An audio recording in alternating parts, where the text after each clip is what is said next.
name is Joanna Marie Ecos. So today I will discuss the topic which is all about the language assessment strategies. So before that, I will show you some short video about the assessment strategies.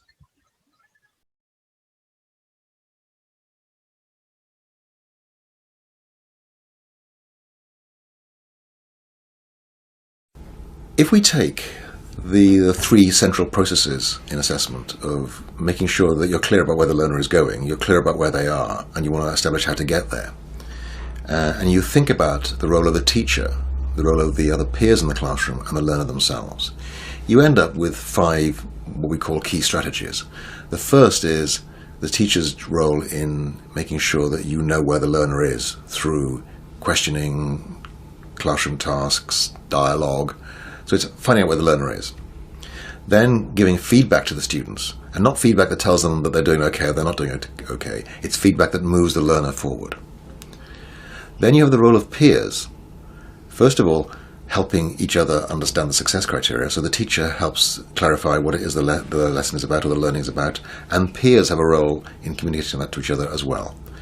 And then you have peers supporting each other, what we call activating students as teaching resources for one another, and you have student self-assessment, or activating students as owners of their own learning.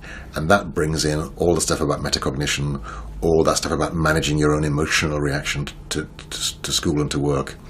And so we get this complex of ultimately 5 processes. There's the questioning, finding out where students are in their learning, the feedback that moves learners on, making sure that everybody concerned is clear about the success criteria, student peer assessment, and student self-assessment. Those, we think, are the 5 key processes or key strategies of assessment for learning. So much so that we would say that if you're doing assessment for learning, you're doing at least one of those. And if you're not doing one of those, then you're not doing assessment for learning. Based on the video, we have 3 roles to achieve the assessment strategy. Number 1 role is the role of the teacher. The role of the teacher is to make sure the improvement of the students day by day, by asking questions, by assigning classroom tasks, making activities or assessments. Number 2 role is the student's peers. Helping and supporting each other may help them to improve the collaboration and socialization with other students, as well enhance criticizing skills and judging skills. Lastly, the students. The students ask herself or himself by giving them a self-assessment, activating their own learning.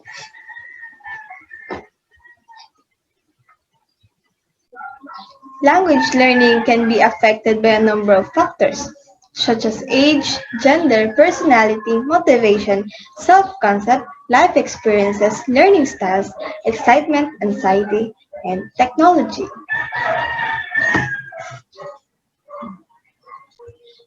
Language learners naturally follow effective ways to learn the target language. Learners use different language learning strategies in performing language tasks and processing the new input based on their own virtual spaces. So I will show you some short video about the ways of the teachers, how they teach the target language in her students inside the classroom. So the video is very exact example on maximizing target use of language, because teachers are not only recognize how important the language is as well as the student. Napansin nyo in the beginning, yung mga bata is nahihirapan. Pero si teacher nag-isip ng ibang methods or techniques kung paano ba maintindihan ng mga bata kung ano tinuturo niya. Doon sa pagbabasa niya ng story, hindi lang siya basta nagbabasa. Dinagdagan niya yun ng gestures, tsaka ng visual. Kasi yung mga bata, they are not the same personality or they have not same learning styles. Sinabi ko na noon na yung iba mas madaling makaintindi sa pakikinig, yung iba sa pagbabasa, yung iba sa visual. Kaya lahat dapat i-apply yun kasi all of them has different learning styles. Napansin nyo rin yung batang may impairment. Siyempre, si teacher lagi lang dapat nagkukwento, di ba, sa stories. Pero si teacher, para mas advantage din sa iba na may mga special abilities. Ginawa niya ng gestures, visuals. By that, mas na-enhance yung technique niya kung paano matatarget yung use of language. Gumamit siya ng pictures, ng diagram, ng charts, para ma-visualize na maayos yung ano man ang gustong ituro ni teacher. Kaya maraming opportunities yung bata. Napansin niyo yung collaboration between the students. Ayun yung isa sa assessment strategies na i-discuss sa susunod. Bakit kailangan ng mga gantong strategies? And ano yung mga iba't iba pang activities or assessment na pwedeng ibigay sa kanila para ma-maximize natin yung language learnings ng mga learners. The concept of learning strategies depend on the assumption that learners consciously engage in activities to achieve certain goals, and learning strategies can be regarded as broadly conceived intentional direction and learning techniques. It depends on the teacher. A teacher kasi kung ano yung mga techniques or methods na gagamitin niya. Kasi by these activities or assessment na ibibigay, andun yung nag-relate kung ano ba yung mga makukuha na assumption ng learners, kung ano ba yung learnings na makukuha yan. Kaya may mga set of activities na kailangan natin gamitin para lahat is may matutunan. I-discuss din namin yung mga assessment strategies na pwedeng gamitin, set of activities na pwedeng gamitin para sa language learnings ng mga bata. So it means, depende sa learning strategies kung paano natin makakamit yung certain goals na lahat na estudyante is makakaintindi. So, inside the classroom, inuulit ko, there's a lot of differences based on their personality, learning styles, and as a teacher, mas i-flex pa natin yung ating kakayahan kung paano i-maximize yung target of language through assessment strategies.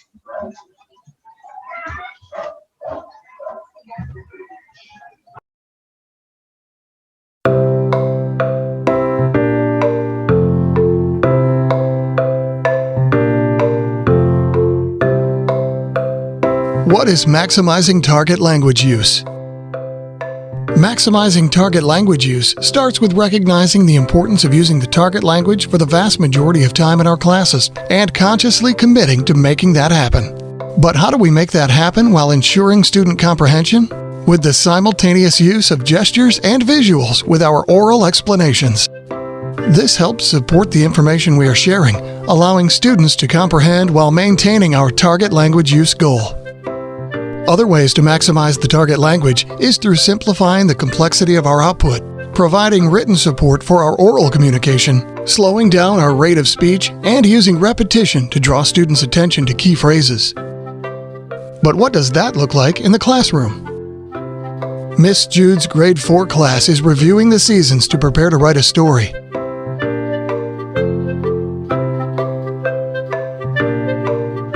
Miss Jude knows she asked the question in a difficult way, so she rephrases using simpler language.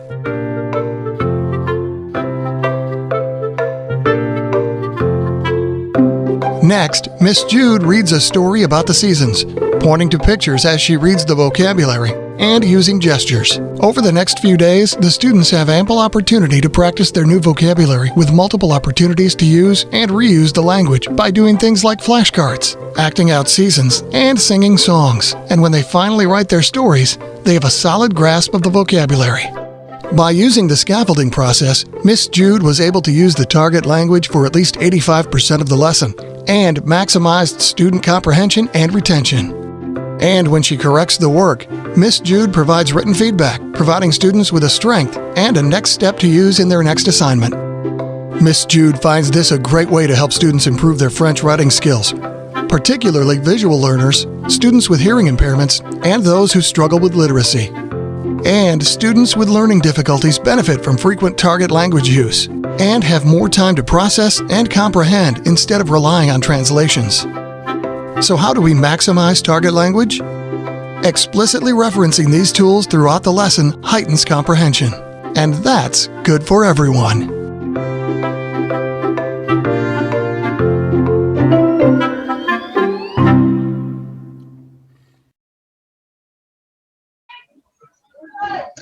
So all of this is the factors that affect the language learnings of the learners. For example, in age. We all know that in the classroom, hindi naman sila pare-parehas na edad. And they differ in ways on how they think. Kasi may matanda, may mas bata. Now, the question is how old the students start to learn their own language. Gender. Men learn to be men, women learn to be women. Yung mga babae is nag-show sila ng language nila, di ba? Through emotionally relationship with other students. While boys, hindi sila masyadong showy, di ba? They show their language by defining things or events. Based on the personality of a student, may mga batang introvert or extrovert because introvert takes time to show their language because they are afraid to make mistakes. And yung isa naman, takes go out to learn new things, new language or new vocabulary. Both of them can succeed kasi paras naman silang learning process. Yung mistakes kasi part of learning process yun eh. And then yung isa, gusto niya na mag-speak para mas malaman niya kung tama ba yung iniisip niya, para makorek siya. And motivated, pag motivated kasi yung bata, may refresh ng excitement. Excitement araw-araw sa tuturo ng teacher. Excitement siya, excited siya sa ano yung makukuha niyang knowledge dun sa language na tinuturo ni teacher. So kung may batang excited, may mga bata namang hindi. May nafe-feel na doubt na bakit kailangan ko papag-aralan tong language? Marunong naman ako magsalita. Marunong naman akong makipag-socialize. Bakit kailangan ko padagdagan yung kaalaman ko in terms of knowledge? Doon yun na there's a factors na nakaka-affect kasi yun yung naka-mindset sa kanila. Now, sa learning styles naman, alam naman natin mga bata, they are different in learning styles. May magaling sa language na kapag pinakinggan niya lang, alam niya na. May batang kapag sinusulat niya yung language niya, naiintindihan niya na. May mga batang kailangan i-explain visually. Kasi iba-iba sila ng pagkakaintindi. Iba-iba sila ng techniques or strategies kung paano nila mas naiintindihan yung tinuturo ng teacher. Kaya si teacher as a facilitator sa loob ng classroom, kailangan i-enhance niya pa yung strategy niya, assessment strategy niya in terms of language.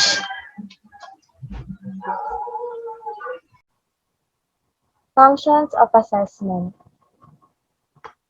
Assessment of language learning serves one of the two functions. It's either to measure learners' proficiency without reference to a language course, or measure the extent to which they have achieved the goals of a particular program of learning. Sa una, dito masusukat kung may kaalaman ba ang bata tungkol sa wika. Maaari kasing may nabanggit o nasabi ang kanilang mga magulang o kasama sa bahay tungkol dito. Sa pangalawa naman, masusukat natin kung may natutunan ba ang mga bata o estudyante sa lahat ng itinuro natin tungkol sa wika. Maaaring kailangan pa nila ng dagdag oras upang mas maintindihan nito o sapat na ito para malaman kung may natutunan sila. Meron tayong tatlong uri ng assessment. Una, diagnostic assessment. Tell us what the student needs to learn. Isang halimbawa nito ay ang pretest, kung saan masusukat natin o malalaman kung may paunang kaalaman ba ang ating mga estudyante ukol sa wika o wala silang idea tungkol dito. Dahil dito, alam nating mga teachers kung paano natin ituturo at ano ang paglalaanan natin ng atensyon sa bahagi ng isang paksa. Pangalawa naman ay ang formative assessment. Tell us how well the student is doing as work progresses. Dito masusukat natin kung habang umuusad o nagdi-discuss pa lamang ay may natututunan na sila. Halimbawa na lamang ay ang question and answer or recitation. Habang nagdi-discuss, maaari kang magtanong tungkol sa itinuro mo. Dito, malalaman mo kung may natututunan ba sila. Kung wala man makasagot ng mga tinanong mo, maaaring magdagdag ka ng impormasyon o mga halimbawa upang mas maipaintindi mo sa mga estudyante. Panghuli naman ay ang summative assessment. tell us how well the student did the end of a task or a course. So dito, masusukat natin kung gaano naintindihan ng mga estudyante ang ating mga itinuro. Kung sapat na ba ang kanilang natutunang kaalaman dito. Halimbawa naman ito ay ang summative test kung saan sinasagawa ito tuwing pagkatapos ng isang buong unit. Good morning, everyone. Today I'm going to tackle about assessment strategies. Assessment strategies are those strategies that are needed to assess the learning and comprehension of the students. So first we have the ask students to reflect. After class, ask students to reflect on the lesson and write down what they learned. Then ask them to consider how they would apply this concept or skill in practical setting. So basically, these kind of strategies are needed after the class. So, mostly teachers would going to raise some questions and the students would raise their hands if they know that answer on that particular questions. These strategies are really useful up to now because um, in this kind of strategies you will really know if the students are um, listening to your discussions. So next we have use quizzes. By giving a short quiz at the end of the class can check their comprehension. So basically it was um, done after the class. You are going to give a short quiz. The teacher would going to give a short quiz after the class, and help them to it would help them to see if they really understand and if they really listen to the up to the discussion on that day. So next we have the think, pair, share. It can be used to help students form individual ideas and discuss and share with the others in group. It can be used before reading or teaching a concept and works better with smaller groups. So think, pair, share. Um, Commonly, it is used by two people wherein they're going to share and discuss something that was done by the teacher, and it can help them to um, understand more what is the lesson on that day. Kasi yung think, pair, share, nakakatulong siya kasi hindi naman pare-parehas yung um, understanding ng bata. So, it is one of the best strategies on assessing what the students have learned on that particular topic. Next, we have journal reflections. Students write their reflections on a lesson, such as what they learned, what caused them difficulty, strategies they found helpful, or other lesson-related topics. Students can reflect on and process lessons. So, journal reflections. Dito, the students would reflect, write everything what they have learned after that particular lesson. It can help them to remember and retain those topics, important keywords that was said by the teacher, and it will retain them for a longer period of time. To them for a longer period of time. So in here, it can help them to think, and it can help them um, to exercise right in terms of writing skills. So next we have written assessment. Written assessments are a nice way to see how students can apply their knowledge of English over a wide variety of concepts. So for example, you can use assignments to see just how well they understand the text or even different forms of writing. So written assessments are basically used up to now by the teachers. In here, they can also apply in their home. Basically, what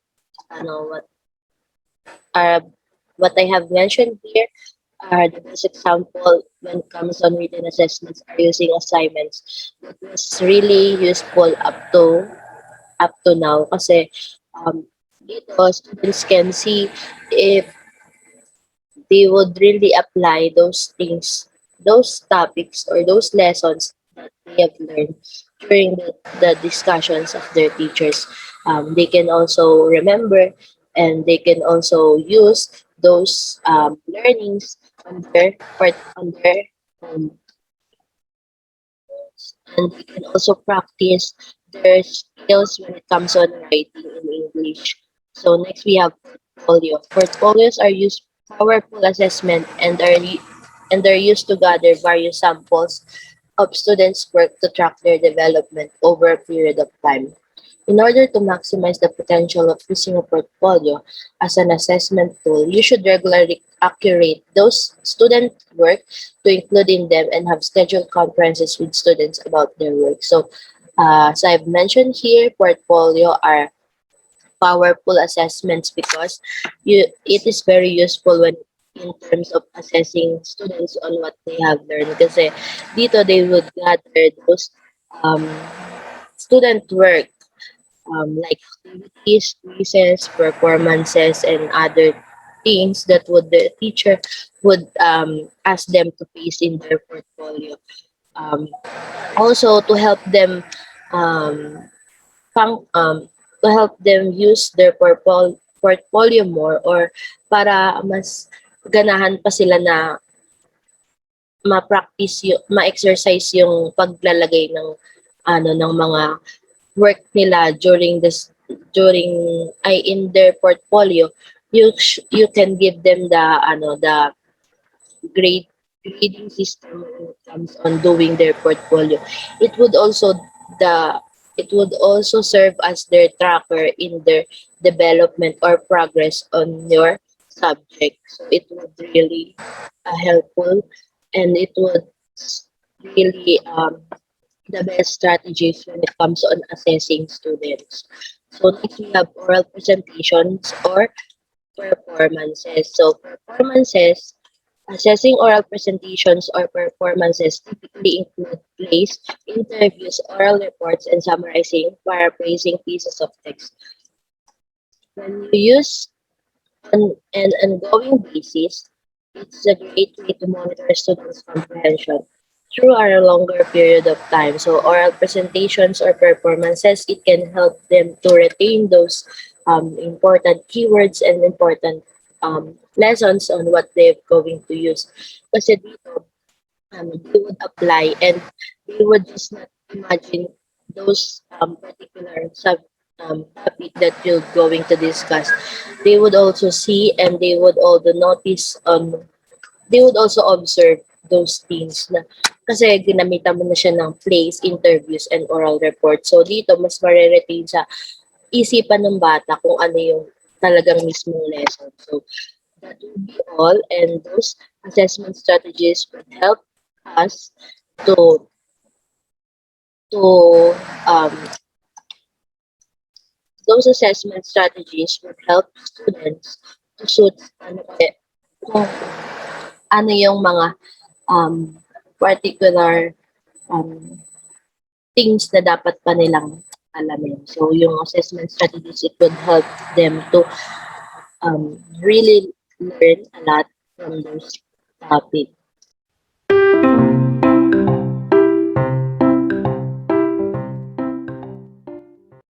Created using Powtoon.